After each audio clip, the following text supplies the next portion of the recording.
Hi hello ఏంటి శివయ్యని చూపిస్తున్నాను అనుకుంటున్నానా? నిన్నైతే నా బర్త్‌డే. అందుకని మా వారిని అడిగితే మా ఆయన శివాలయానికి తీసుకెళ్ళాడనమాట. అయితే శివాలయంలో కొన్ని ఫోటోలు తీసేసుకొని డ్యాడీ దర్శనం కూడా తీసుకున్నాననమాట. డ్యాడీ అంటే ఎవరో అనుకోకండి. మనందరినీ సృష్టించి భూమి మీదకేసిన ఆ శివయ్య దగ్గరికైతే వెళ్ళాం. ఆ పచ్చని పొలాల్లో ఎంచక్కా చల్లగాలి, అందులోనే నిన్న మబ్బుగా ఉందండి. ఆ క్లైమేట్ చూస్తే ఎంతో బాగా అనిపించింది తెలుసా! ఇంకా డ్యాడీ దర్శనం తీసుకొని అక్కడే వినాయకుడిది అలాగే 12 జ్యోతిర్లింగాలుంటే అవి కూడా దర్శించుకున్నామన్నమాట. జ్యోతిర్లింగాలు. మా ఆయనైతే నాకు గిఫ్ట్ ఇచ్చారండి. నాకెందుకంటే ఇది చాలా స్పెషల్. మా పెళ్ళైన కాడ్నుంచి నా బర్త్‌డేకి ఏ గిఫ్టు ఇవ్వలేదు. ఇది నాకు చాలా చాలా స్పెషల్ అనమాట. ఫస్ట్ టైం నాకు గిఫ్ట్ ఇచ్చారు వ్యాలంటైన్స్ డేకి ఇప్పుడు. ఎంత బాగా నచ్చిందో తెలుసా! ఎంత బాగుందో చూడండి. ఎంత క్యూట్‌గా మా ఆయన నాకిచ్చిన దాంట్లో చాలా నచ్చింది.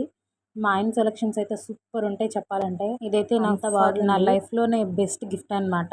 మీరైతే సబ్స్క్రైబ్ చేసుకోండి. Support my channel. బాయ్.